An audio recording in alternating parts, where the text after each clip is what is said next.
HelloFresh. You've probably heard of them, but what exactly are they?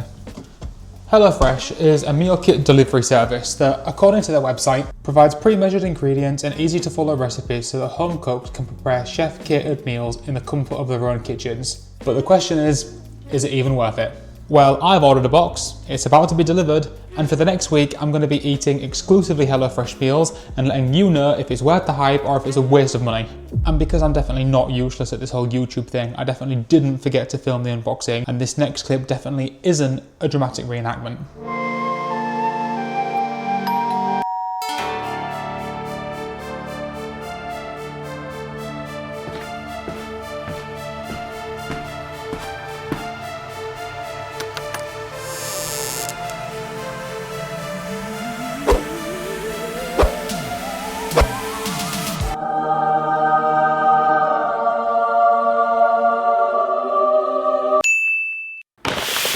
And here is the HelloFresh order that I'm just receiving for the first time.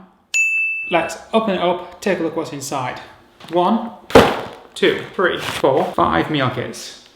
We've also got 2 bags of coleslaw, some chopped pumpkin, a pack of plant-based mince, and a block of halloumi. So this is everything that came in the kit. Our kits also come with these recipe cards. However, each card has this section on the bottom, pantry items. These are things that HelloFresh says that everybody would have in their pantry, so they do not include in the meal kits.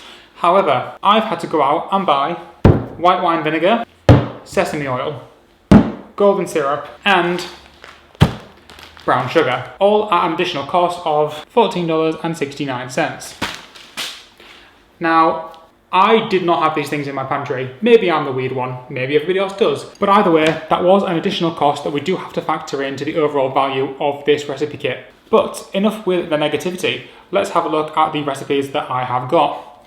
Starting off with Mexican plant-based mince quesadillas, Middle Eastern coconut, lentil and vegetable soup, Asian roast pumpkin and slaw bowl, Mexican smashed chickpea and garlic rice, and the final one being a barbecue, cherry glazed halloumi and slaw.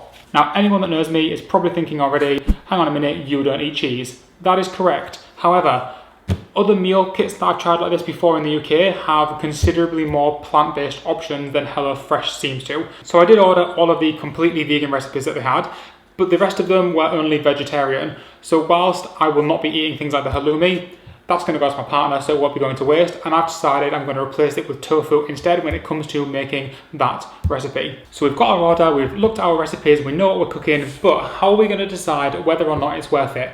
Well, I've decided I'm going to grade each meal out of 3 different categories and give it a total rating out of 5 for each one. 1 being how easy it was to cook and prepare that meal, 2 being how big the portion size is. Thirdly, and most importantly, is going to be the taste of the meal. Does it actually taste nice? Because if not, it doesn't matter how cheap it is, it's not worth it. But for our first meal of the video, I've decided I'm going to go for the Asian roast pumpkin and coleslaw bowl. Let's start cooking.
our first meal of the week. Now, in terms of difficulty, probably rate it a 4 out of 5. It was pretty easy to make, especially, like I said, I'm not the biggest cook in the world and I didn't really struggle with it. The recipe did say 40 minutes, but I don't think it took 40 minutes. Maybe it did. In terms of portion size, I'd say it's pretty good. You know, you've got a decent amount of rice, nice bit of salad and a few juicy bits of pumpkin as well. But the important one is, how does it taste? So we've got a nice mouthful there with a bit of everything on. Let's give it a go.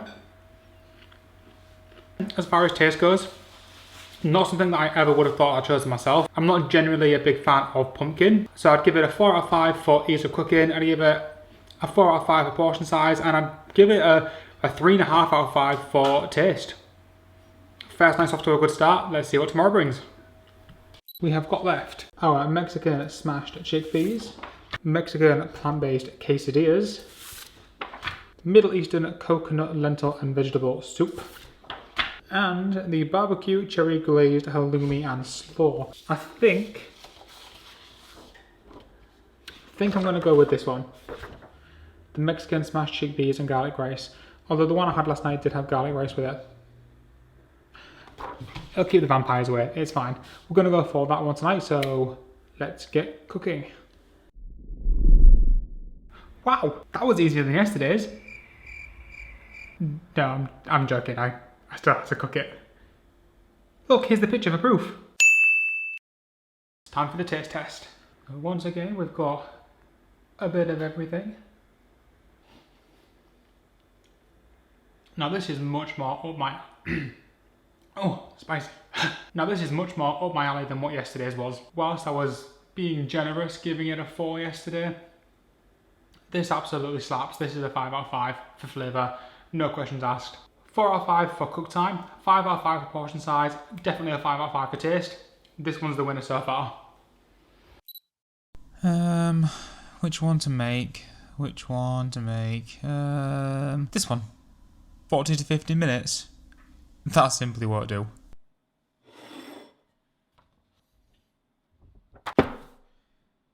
So here we go, meal number 3, the Middle Eastern coconut, lentil and vegetable soup. Give it a taste. Okay, definitely not the worst. Taste, probably give it a 4 out of 5. How easy it was to cook. Again, probably a 4 out of 5. Pretty much roast the vegetables, chuck everything in a pan, wait for 20 minutes. In terms of portion size, again, I'd probably give it a 4 out of 5. I know I haven't actually said about ranking these in any specific order so far, but if I was going to rank these, this at the minute would be number 2. The pumpkin, number 3, and the chickpea thing yesterday, definitely number 1. Purely because I don't find soup that filling as a meal, and I'm probably going to be hungry again in about an hour. But definitely tasty, 4 out of 5. How are you at the conclusion already? You've only had 3 of the meals. See, I know exactly what you're going to say. Either that or I've just made myself look stupid because you didn't question it whatsoever. But only having 3 of the meals is actually part of the problem. You see, these meal kits aren't really designed for one person. In fact, they're specifically designed for 2 to 4 people, which means that it already took me 6 days just to get through the first 3 meals, and by the time I came to cook the 4th one, it looked like this.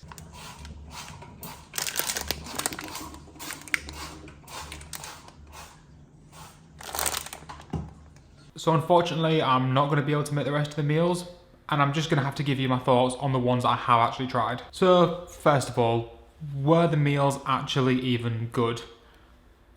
I'm going to say yes. While I wasn't necessarily a huge fan of all of them, none of them were terrible, and I really enjoyed 2 of the 3 that I had. Is it a good option for home cooking? Again, I'm probably going to say yes. The recipes themselves are simple enough to follow, and it does allow you to try some different dishes. However, dietary requirements are not hugely catered for, especially compared to some other kits that I've tried in the past. And so I can imagine that over time the recipes might get a bit repetitive if you do have any dietary restrictions. But that is just a theory. And lastly, and probably most importantly, is it worth the money? For me personally, no. But I definitely see how it could be for the right person. If you're a couple that wants to be more adventurous with your meals, but you just simply don't have the time to find new recipes and go out and shopping for the ingredients, then yeah, it's a very effective way to get your meals. And in New Zealand specifically, it probably works out about the same as going to a grocery store. But if you're just cooking for yourself, or you do have any dietary preferences, you're probably best off saying goodbye to HelloFresh and just looking for an alternative instead.